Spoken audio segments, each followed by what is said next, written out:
The iPhone Air is one of the most surprising phones Apple has made in years. At first glance, it almost seems like a gimmick, a paper-thin iPhone that prioritizes looks over substance. But after spending time with it, I can honestly say this device doesn't feel like a compromise.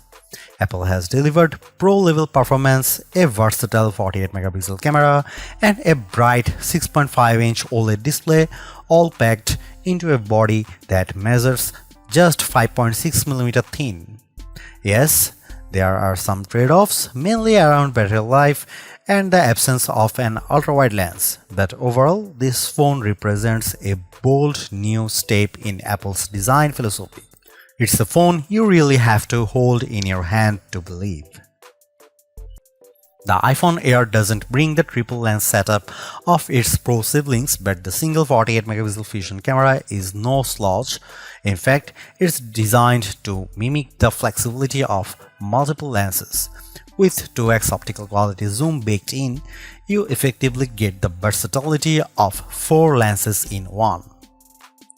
The key upgrades is Photonic Engine for improved detail and color accuracy, larger sensor for stronger low-light performance, and center stage 18-megapixel front camera that auto-switches from portrait to landscape when multiple people enter the frame.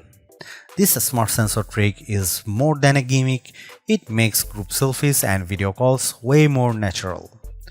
Verdict on the camera is, it won't beat the iPhone 17 Pro Max in advanced photography, but it absolutely competes in everyday shooting, Instagram posting, and TikTok content creation. The iPhone Air is more than just Apple's thinnest iPhone ever, it's proof that slim doesn't have to mean weak.